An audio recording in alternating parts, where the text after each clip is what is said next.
Mercado Central.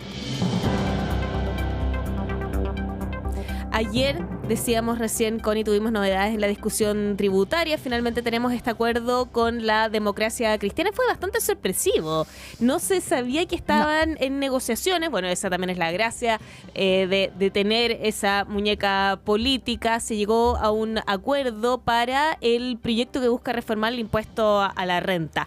Estábamos en discusión en este minuto en el Congreso con el proyecto de cumplimiento tributario, el que trae medidas contra la evasión, la elusión, también para la formalización de la economía, pero mientras tanto se estaba preparando este proyecto de reforma al impuesto a la renta de las personas y de las empresas también. Exactamente, bajar el impuesto a las empresas. Recordemos que lo que está planteando el gobierno es bajarlo de 27 a 25%, y en el caso de los del impuesto a las personas, lo que se cambia, porque el proyecto inicial, ¿cierto?, era que el piso de ingresos sobre el cual se comenzaría a aplicar los tributos más altos era desde los 3.200.000 pesos y se sube a 4.500.000 pesos. ¿Por qué con la DC? Porque la DC era la que había planteado que el proyecto original iba a golpear a la clase media, y por eso planteaban que había que subir este piso. Bueno, para compensar esa menor recaudación se implementarán, según lo que ha dicho el ministro de Hacienda, impuestos sobre rentas al capital. Y para hablar de este pacto fiscal, entre otros temas, nos acompaña hasta ahora el vicepresidente de Sofofa, Óscar Asbun. Óscar, ¿cómo está? Muy buenos días. Buenos días. Buenas tardes. Buenas tardes para ti. Hola Constanza, hola Gabriela, ¿cómo están? Buenas tardes para ti, porque sabemos que estás fuera de Chile. No, sí, llegué ayer, así que estoy de vuelta. Bienvenido. Entonces estamos en la misma hora. Bueno, Óscar, quiero saber cuál es la primera aproximación desde la Sofofa a este pacto, este acuerdo entre Hacienda y la Democracia Cristiana sobre subir el piso de los salarios, ¿cierto?, para poder aumentar los impuestos. ¿Les parece a ustedes mejor que la propuesta anterior? ¿O están de frentón en desacuerdo en que suba el impuesto a las personas? Constanza, lo hemos dicho en diversas reuniones con el ministro y con parlamentarios. Nosotros creemos que es un mal momento para subir los impuestos. Primero, ¿cierto?, decir que el grupo de personas al que se le está pretendiendo subir los impuestos son las personas que hoy día más impuestos pagan en el país. Estamos hablando de tasas sobre el 30%, 40%. Y cuando uno combina además esta propuesta de alza de impuestos, ¿cierto?, que es alrededor de 6-7% de alza en las tasas del global complementario, lo combina con el proyecto de pensiones que tiene el gobierno, que además contempla, ¿cierto?, que se cobre un 3% de impuestos a estos trabajadores, porque convengamos que si se arma un sistema de reparto, este grupo no va a ser el beneficiado por ese sistema. O sea, para este grupo es simplemente un impuesto. Estamos hablando de subir 6 puntos del impuesto, que es un 15% de alza en este grupo que hoy día es el que más paga impuestos. En consecuencia, se está poniendo un impuesto sobre el capital humano, sobre quienes han invertido en estudiar, y creemos que aquí hay que enfocarse básicamente en dos aspectos. Uno, relanzar el crecimiento económico, y porque eso va a traer más recaudación. Simplemente para dar un par de datos, ¿verdad? Si Chile hubiese crecido después de la reforma del ministro Arena a la misma tasa que creció antes de la reforma, el Estado de Chile recaudaría hoy alrededor de 18.000 millones de dólares más de lo que recauda sin haber subido las tasas, solamente por efecto del crecimiento económico. Eso es más de 3 veces el tamaño de la reforma tributaria que está planteando el ministro Marcel. Entonces... Pero, Óscar, ¿se le puede atribuir la falta de crecimiento solamente a esa reforma tributaria? En los últimos años también hemos tenido eventos macro que han estado incidiendo en eso. O sea, Chile crecía más que el mundo, hoy día crecemos menos que el mundo. Entonces, los eventos macro afectan al mundo completo. Chile, digamos, no está ajeno a lo que pasa en el mundo. Lo que ha ocurrido, ¿cierto?, es que hay una caída en el dinamismo de las empresas que tiene que ver con 3 aspectos fundamentales del crecimiento. Uno, seguridad, la misma que enfrentan las personas. Tenemos bosques incendiados, tenemos logística de tierra afectada, todo eso afecta indudablemente la competitividad. Tenemos regulaciones que se han ido haciendo cada vez más difíciles de cumplir, con mucha incertidumbre jurídica, y tenemos además una reforma tributaria que subió los impuestos más de un 25%. Eso implica que los proyectos perdieron rentabilidad de 25% y por lo tanto se hacen menos proyectos. O sea, entonces, hoy día, ¿cierto?, cuando el país requiere crear trabajos formales, uno mira las últimas cifras de empleo, son muy preocupantes. O sea, el 40% de los empleos que se crearon fueron para el sector público, que son más impuestos que vamos a tener que pagar para poder financiarlo, ¿cierto?, alrededor de 1.800, 2.000 millones de dólares. Se crearon otro 40% de empleos informales, que son gente que no paga impuestos y que por lo tanto además van a ser beneficiarios de todos los servicios públicos sin aportar a los servicios públicos, ningún impuesto ni a sus pensiones ni a FONASA, y solamente un 20% de los empleos son formales. Entonces, seguir haciendo más caro ser formal por la vía de subirle los impuestos a quienes pagan, creemos nosotros que va en la dirección incorrecta. Oscar, pero entonces, digamos, la SOFOFA está por no subir ningún impuesto y bajar el impuesto corporativo, porque en el fondo lo que se plantea es, si se baja el impuesto corporativo, que el gobierno lo está planteando 27 a 25, yo entiendo que desde el empresariado han planteado que debiera bajarse aún más, ¿cierto? Eso quiero preguntarle, pero por alguna parte hay que balancear, entonces, porque hay además que pagar, por ejemplo, una reforma previsional, un aumento de la PGU, porque si no se quiere sacar digamos, sacar los fondos de un fondo solidario, como plantea, por ejemplo, el sector, gran parte del sector de la oposición, entonces de alguna parte hay que sacarlo. Entonces, ¿cómo aumentamos la carga tributaria? O lo que plantean los empresarios es que esto solo se va a aumentar con crecimiento y con, más o menos, que la teoría del chorreo. Estoy, digamos, ironizando, pero ¿cómo se hace? En esta materia, Connie, me quiero apoyar en el informe que hizo la Comisión Marfan, que fue invitada por el ministro a dar su opinión, y ahí dice muy claramente que el 80% del aumento de la recaudación pública tiene que ver con el crecimiento económico en el pasado y no con el aumento de tasa. Por lo tanto, no es una teoría del chorreo, es la estadística. Segundo, ¿cierto?, cuando uno mira el informe que pidió el ministro a la OCDE, respecto del potencial de ahorro del sector público, honestamente a uno le duele un poco la guata después de verlo, porque la percepción de la OCDE es que Chile podría ahorrarse algo así como 250, 300 millones de dólares de un presupuesto de 87.000 millones de dólares. Y yo quiero dar un par de ideas simplemente sobre la mesa. Los 100.000 empleados públicos cuestan 1.800 millones de dólares, los adicionales me refiero, a esto que contratamos adicionales. Chile gasta a lo menos 2 puntos más del presupuesto público en sueldo respecto de lo que la OCDE gasta. Es decir, si ahorráramos ese 2% en el tiempo, serían otros 1.500, 1.600 millones de dólares de ahorro. Y un tercer dato, también relacionado a lo mismo, los empleados públicos tienen en promedio 35 días hábiles de licencias médicas. Si usted le agrega los 10 días de administrativo, quiere decir que un empleado público en promedio está 2 meses de vacaciones, 2 meses fuera de su trabajo. Eso es mucho más que cualquier no son vacaciones necesariamente si está con licencia médica, perdone que le diga eso, pero a no ser que asumamos que todos los que están con licencia médica son fraudulentas. No, lo que uno sospecha, ¿cierto?, es que cuando esa discrepancia respecto a lo que ocurre en el mundo privado es de varios días adicionales, es que puede haber eventualmente, ¿cierto?, un mal uso de licencias médicas. Y eso, o sea, en el sector privado creo que son la mitad de días hábiles de licencia. Entonces, lo que digo es, si usted considera bajar eso a la mitad, hay otros 1.000 millones de dólares. O sea, aquí le acabo de dar 4.000, 4.500 millones de dólares de ahorro, que evidentemente no es un ahorro que se puede conseguir de un día para el otro, pero uno debiese tener un plan de cómo conseguirlo. Claro, y está dentro de la hoja de ruta también, pero hay también necesidades que son inmediatas para los cuales se buscan también generar recursos de manera inmediata, y de ahí este plan también de compensar de alguna manera esta baja en los tributos corporativos. ¿Dónde hay espacio para eso? No, yo creo que la baja de impuestos corporativos que se está proponiendo, ¿cierto?, es una baja que, déjeme explicarle, cuando uno mira el guarismo que presentó el ministro, que es un 25, una baja del 27 al 25, ¿correcto? Sí. Que en realidad es del 27 al 26. El otro 1% va a depender de que las empresas gasten plata en algunas cosas. Investigación y desarrollo. que son de interés para el gobierno, en fin, pero no es una Para la baja de sociedad. impuestos. Sí.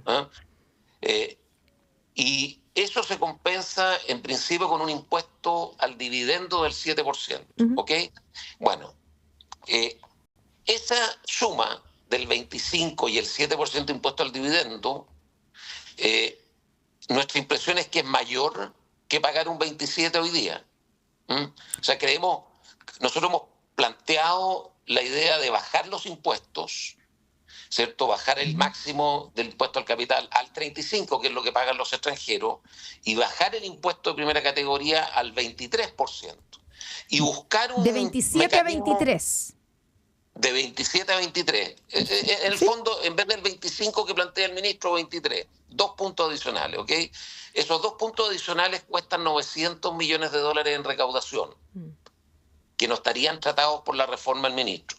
Y esos $900 millones nosotros hemos planteado la idea de discutir una mitigación por la vía de un impuesto al dividendo, pero ese impuesto al dividendo, sumado al impuesto de categoría, no puede ser más del 27% de hoy, porque si no van a haber menos recursos para invertir y no más, ¿cierto? Entonces, en todo caso, a nosotros nos parece interesante la propuesta del ministro en cuanto a la baja del impuesto total, porque eso también hay que considerarlo, ¿verdad? Él plantea una baja al 40%. Creemos que es de esperar, ¿cierto? Y vamos a tener, espero, reuniones en los próximos días con el Ministerio para ir conversando y entender bien cómo opera el sistema, porque todavía la verdad que tenemos más bien titulares y menos detalles de cómo operaría, pero nosotros creemos que hay que bajar los impuestos, o sea, indudablemente. ¿No? Las economías que crecen y que quieren crecer lo que hacen es incentivar el crecimiento económico. Y cuando uno ve, ¿cierto?, que un alza de impuestos como la que se produjo en el 2014 genera una carga tributaria que genera una pérdida de competitividad extraordinaria de nuestras empresas. Uno mira el índice, el IMD, que es el índice de competitividad. Las empresas chilenas en el 2005 ranqueaban número 14 en competitividad global. Hoy día están 45. Estamos conversando con el vicepresidente de Sofofa, Óscar Asbun. Queremos, aquí en Mercado Central, queremos hablar de varios temas, así que lo quiero mover a un tema junto con esta materia. El gobierno hoy día se reúne, ¿cierto?, el ministro Nicolás Grau con algunas mineras para incentivar la compra de productos de Huachipato, esto tras el anuncio del cierre de La Acerera. Y desde el punto de vista del empresariado, ¿hay responsabilidad del gobierno en el anuncio de cierre de Huachipato o se trata simplemente de un tema entre privados y de gestión privada? ¿Cuánto se debe meter el gobierno?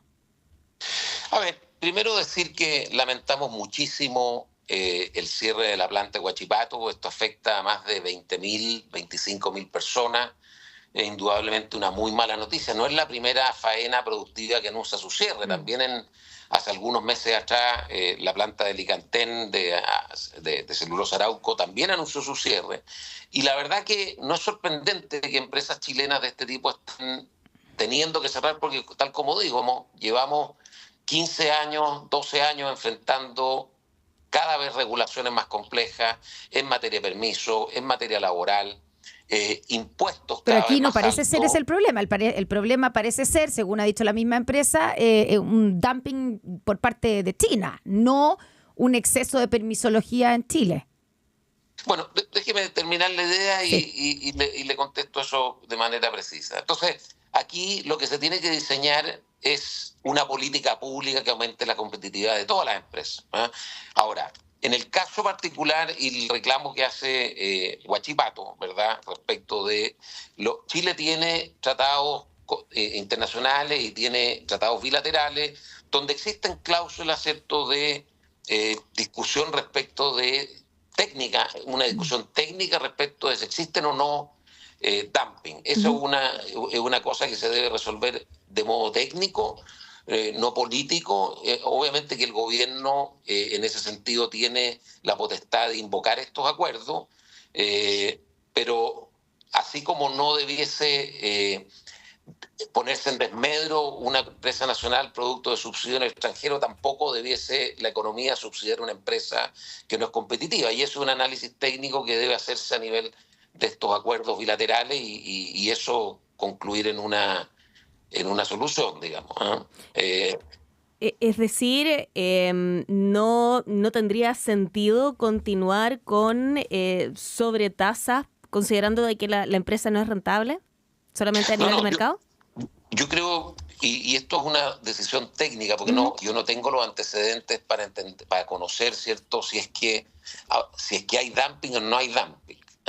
Si hay dumping, Chile tiene acuerdos bilaterales, ¿cierto?, que permiten poner y proteger que esos dumping desaparezcan. Y yo creo que ese es un análisis que indudablemente vale la pena hacer. Por lo tanto, no estoy diciendo que sí o que no conozco el tema técnico. Claro. Ahora, más allá del tema técnico, cuando hemos hablado con distintos analistas sobre el riesgo del impacto en otras industrias, de un aumento de la tensión social a causa de la pérdida de empleo, se habla de estos riesgos. ¿Cómo ven la situación desde Sofofa? No, la vemos con mucha preocupación en general, más allá de lo que pasa en Huachipato. O sea, el país no está creando empleos formales, esa es la realidad, y por lo tanto no hay ninguna política pública mejor y con mayor efecto a la gente común y corriente que tener empleos de buena calidad, empleos donde tengan acceso a un sistema de salud, donde tengan acceso a una buena pensión, a pagar impuestos. O sea, no hay mejor política pública que la creación de empleo, y eso es lo que está faltando. Y no quiero honestamente culpar al gobierno, no es falta de este gobierno. Este es un tema que viene de los últimos 10 años. Hemos tenido permanentemente discusiones de marcos regulatorios, aumento de impuestos, y eso obviamente que termina afectando. Y creo que el país tiene que hoy día meditar respecto de qué es lo que hay que hacer. Nuestra visión, ¿cierto?, es que aquí se tiene que trabajar el eje de seguridad, que es muy importante para la vida cotidiana, pero también para el desarrollo de los negocios. Se tiene que trabajar el eje regulatorio en términos de no de bajar el umbral de exigencia respecto al medio ambiente, no, pero hacer algo que tenga sentido, que sea razonable. No puede ser que un proyecto se demore más de 10 años eventualmente en poder hacerse. Bueno. Entonces, y el tema tributario. Los 3 pilares son extraordinariamente importantes para recuperar el crecimiento. Bueno, el tema de la permisología debiera resolverse en parte con el proyecto de ley que está discutiéndose en el Congreso. Yo quiero preguntarle, Óscar Asbun, vicepresidente de la Sofofa, ¿qué le parece y cómo reaccionan ustedes ante la interpelación y la insistencia de la ministra del Trabajo de pedirle a los empresarios que paguen más, que paguen mejor, que suban los sueldos? Sí, mire, yo creo que el voluntarismo en estas materias es poco útil, digamos. Yo creo que hay que entender cómo operan los mercados, porque si no estamos siendo capaces de crear empleos formales, porque no hay inversión, o la inversión es baja, no hay crecimiento económico, las empresas, como explico, vienen 20 años perdiendo competitividad en virtud de una serie de políticas públicas malas para el crecimiento económico.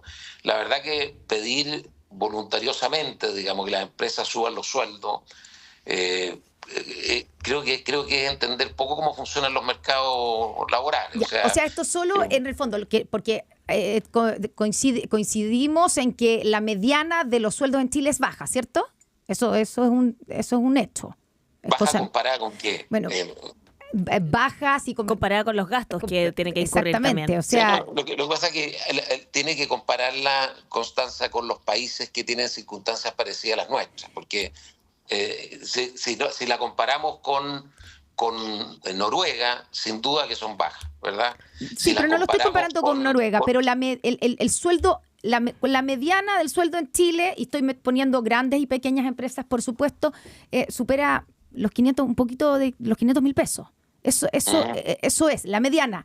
Cuando por supuesto que nos vamos, por ejemplo, la renta de empresa sube un poco más, entiendo que a 700.000 pesos, algo así, pero siguen siendo sueldos bajos, que suben poco, y hay varias explicaciones para esto, pero quiero preguntarle, más allá de eso, hay ciertos momentos en que, por ejemplo, cuando fue el estallido social, hubo un pronunciamiento por parte de los empresarios de decir tenemos que digamos, tenemos que ponernos más. Me acuerdo algunos empresarios que dijeron, nosotros no vamos a pagar más el sueldo mínimo, nos comprometemos con esto, o nos comprometemos con que entre el que gana menos y el que gana más adentro de mi empresa no se supere las 10 veces. Bueno, una serie de cosas que da la impresión que no todo depende del mercado, porque en ese minuto fue voluntad lo que se expresó, más allá de que se cumpliera o no se cumpliera. O sea, no es solamente la cantidad de sueldo que puede pagar un empresario, parece ser, y le quiero preguntar,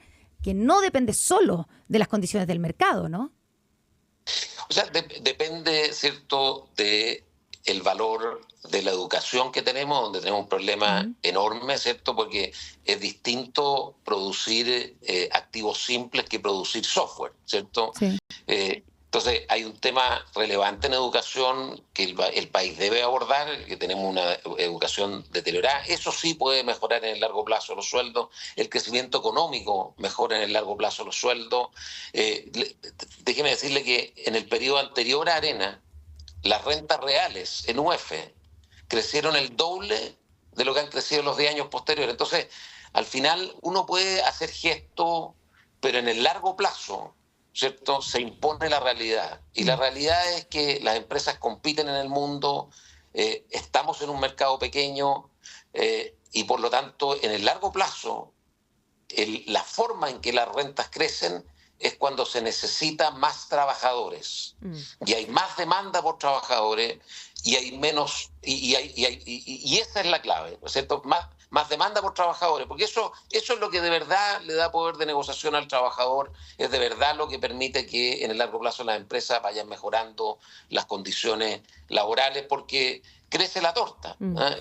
Y eso, cuando uno mira las rentabilidades, Connie, de las empresas chilenas, usted se sorprendería. Si usted mira la rentabilidad de la bolsa chilena, medida en dólares, en 10 años, es negativa. Sí. La bolsa americana, ese es el valor de las empresas chilenas, sí. Lo que estoy viendo yo. Cuando usted mira la bolsa americana, el valor en dólares en 10 años es más del doble. Entonces, tenemos que hacernos cargo de la realidad que tenemos. Hemos ido debilitando nuestro músculo empresarial por la vía de subir impuestos, aumentar regulaciones, creación de incertidumbre. Y yo valoro que se esté tratando de abordar algunos de estos aspectos en materia de regulaciones, pero usted pasó rápido con mucho optimismo respecto del impacto que estos permisos, estos proyectos pueden tener. Esperemos. Digo que si se aprueba, se aprueba ese proyecto, debiera solucionarse en parte, ¿o no? Yo corregiría si se aprueba un buen proyecto, ¿cierto? Porque nosotros tenemos muchas ¿No lo considera un buen proyecto? Yo creo que hay que distinguir entre el proyecto de permisos sectoriales que ha liderado el ministro Grau, donde creo que en general es una iniciativa que debiese contribuir a mejorar los permisos. Y creo que en el caso del medio ambiente tenemos muchas observaciones, le voy a dar dos, principalmente genéricas. Uno, cómo está tratada la participación ciudadana. Creemos que la participación ciudadana es uno de los temas que se debe mejorar en la legislación nueva y creemos que este proyecto en particular la empeora. Le voy a dar un ejemplo que usted entienda, porque es un tema bien complejo, pero si usted es una empresa salmonera en el sur de Chile y pide un permiso, Chile permite que una ONG noruega, eventualmente financiada por un productor de salmón noruego, digamos, opine sobre el proyecto y pueda ir a un tribunal, a la autoridad medioambiental, a cuestionar el proyecto que hace esa empresa en Chile. O sea, entonces, eso hay que ordenarlo, porque hoy día cualquiera opina sobre cualquier cosa y además el permiso que se otorga no es un permiso firme, sino que además puede ser de nuevo contestado en los tribunales. Entonces, ahí hay un tema central que no está abordado adecuadamente en el proyecto y que creemos que es fundamental cambiar. Segundo, se le da en el proyecto al Ministerio de Medio Ambiente mayores atribuciones en la planificación estratégica de las distintas zonas del país. Y eso creemos que es importante, que haya un balance con los ministerios de Hacienda, Economía, Obras Públicas, de manera que haya una visión holística del desarrollo y no solo medioambiental. Claro. Oscar, pasó volando el tiempo, pero solamente para ir cerrando, Constanza le recordaba el llamado que hizo la ministra del Trabajo, Janet Jara, a pagar mejores sueldos, y eso se suma también al llamado que hizo la semana pasada el presidente Gabriel Boric a sectores del empresariado. Él dijo abandonar la soberbia paternalista. ¿Ha existido soberbia paternalista en algunos casos en el empresariado? Me cuesta descifrar las palabras del presidente y creo que en realidad el que le corresponde explicarla es a él. Soberbia paternalista fue simple. Yo creo que los empresarios, así como cualquier otro cuerpo intermedio, como los sindicatos, como los trabajadores, en fin, tienen todo el derecho a dar su opinión respecto de lo que está pasando en el país, respecto a las políticas públicas, y creo que nadie debe intentar cancelar la opinión del otro. Yo creo que en un sistema democrático uno tiene el derecho a opinar y tiene el derecho a ser interpelado democráticamente, pero no a ser cancelado. O sea, entonces creo que... ¿Se sintió cancelado por el presidente? ¿Se sintió cancelado por el presidente? Yo felizmente no, digamos. No, ¿Pero algún empresario se sintió cancelado? O sea, yo creo que cuando uno usa una frase descalificatoria respecto de otras personas o de un grupo de personas, no contribuye a que el diálogo sea más fluido, honestamente. Oscar Asbun, vicepresidente de Sofofa, muchas gracias por habernos acompañado hoy en Mercado Central. Gracias, Constanza, gracias, Gabriel. Que estés muy bien. Gracias, Oscar.